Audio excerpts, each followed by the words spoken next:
Hey guys, so I thought I'd do a video kind of response to Stug's video on his little challenge he set, which is I'm a Greedy Wargamer.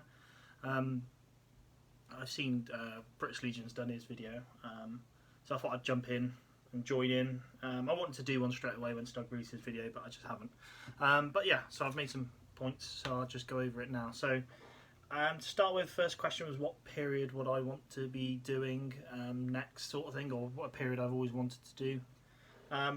For me, I really want to get into American War of Independence. I think it's kind of a nice balance of, for me, it's not as over the top as Napoleonics when it comes to uniforms, but it's still very pretty looking uniforms. So that's something I would want to get involved in. Maybe the British, I'm not sure. I quite like the idea of doing a continental army or a militia, American loyalists, sort of loyalists, no, patriots. I don't know what you call them, rebels. There we go. Or the British. So, yeah, I'd say American War of Independence. So, the next question: what period needs kind of, or what period doesn't have as much going on for it as manufacturers or whatnot?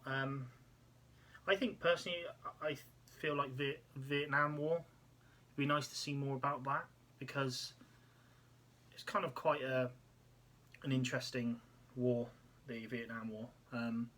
So yeah, I think you could do some really cool stuff with it. I know there's stuff out there, but not a lot.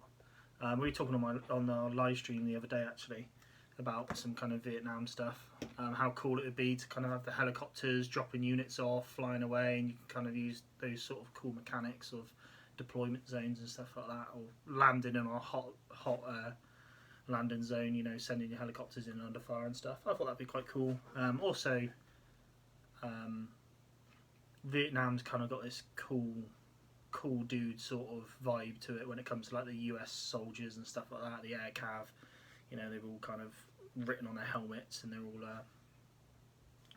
kind of got that cool vibe to it, in my opinion anyway. So I think I'd like to see more Vietnam stuff. If someone started releasing some, you know, air cav plastic kits, I think I'd buy it straight away. Also, same with Hueys. We were talking about scale. It'd be interesting to see what sort of scale you think you'd do. I think 15mm might be cool for Vietnam because then you're not. We said if you're doing a 28mm, which look really nice, you're going to have to buy these massive helicopters and it'd be really expensive. Where if you want to do kind of lots of these Hueys coming in, dropping troops off, you'd have to drop the scale a bit, but yeah. And then also I made a point like World War One. I don't think there's a hell of a lot on World War One, especially plastics. I remember I spent quite a while looking at some British World War One, and it's just found it really hard to find a good range or a good variation of miniatures. Same with the French. I know War Games Atlantic have produced Germans, which are really cool, and I bought them. But I'd like to see the French. Really, I think the French would be really cool. So yeah, World War One as well. Like that would be an interesting system, especially with like the trench warfare and stuff. And the last question, or I say question, kind of the thought of the day. What would I be doing without wargaming, or if wargaming wasn't a thing? I think I probably would have been retired by now on my yacht in a private island. No, I think I'd probably have a bit more cash in my pocket. But saying that, I've got other hobbies, so I imagine they would have just taken the place of wargaming. I think I don't do a hell of a lot of wargaming at the moment. I tend to be more painting and collecting, but yeah, I think I would have just filled the hole with something else.